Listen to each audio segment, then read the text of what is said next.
சென்னை திருவொற்றியூர் பெருமாள் கோவிலில் இன்று நடந்த கருட சேவையின் போது திடீரென பல்லக்கு சரிந்ததால் பரபரப்பு ஏற்பட்டது. இந்த சம்பவம் குறித்து பக்தர்களின் கருத்துக்களை கேட்டறிந்தோம். செய்தியாளர்கள் சசிதரன், நிர்மல் வழங்கிய தகவல்களை பார்க்கலாம். சென்னை திருவொற்றியூர் காலடிப்பேட்டையில் கல்யாண வரதராஜா பெருமாள் திருக்கோயில் அமைந்துள்ளது. இந்த கோவிலில் 17 ஆண்டுகள் கழித்து இன்று கருட சேவை உற்சவம் நடைபெற்றதால் கோபுர தரிசனத்தை காண ஏராளமானோர் பக்தி பரவசத்துடன் திரண்டனர். இந்த நிலையில் கருட வாகனத்தை பக்தர்கள் தூக்கும் போது திடீரென தண்டு உடைந்து சாமி சாய்ந்து கீழே சரிந்ததால் பரபரப்பு ஏற்பட்டது. இதனை கண்ட பக்தர்கள் அதிர்ச்சியில் உறைந்தனர்.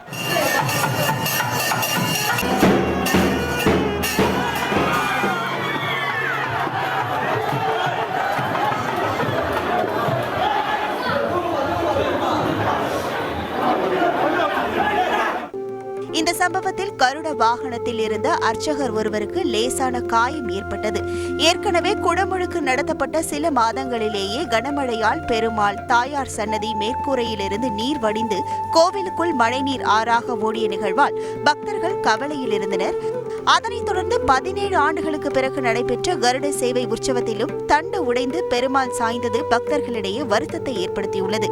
இதுகுறித்து பல்லக்கு சுமந்த செந்தில் கூறுகையில், அதுக்கப்புறம் உடனே அதை தூக்கி நிறுத்தி அடுத்த ஒரு 45 நிமிஷத்துக்குள்ளேயே சரி பண்ணி நாங்கள் ஊர்வலத்துக்கான அந்த வேலையை பார்த்து கந்தசாமி கோயிலேருந்து உடனடியாக தண்டு வர வச்சு கட்டி நாங்கள் ஊர்வலம் போய் நல்லபடியாக போயிட்டு வந்து மக்கள் எல்லாரும் காலையில் வருத்தப்பட்டாங்க. அவங்க அப்புறம் ஊர்வலம் போது நல்லபடியாக அதே மாதிரி மகிழ்ச்சியோடு இப்போது நல்லபடியாக வீதி உலா போய் இப்போ தான் நிறைவடைஞ்சது.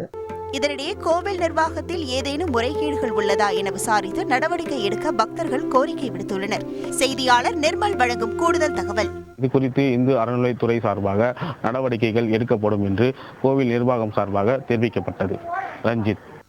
நன்றி நிர்மல். செய்திகளை உடனுக்குடன் தெரிந்து கொள்ள உடனே சப்ஸ்கிரைப் பண்ணுங்க.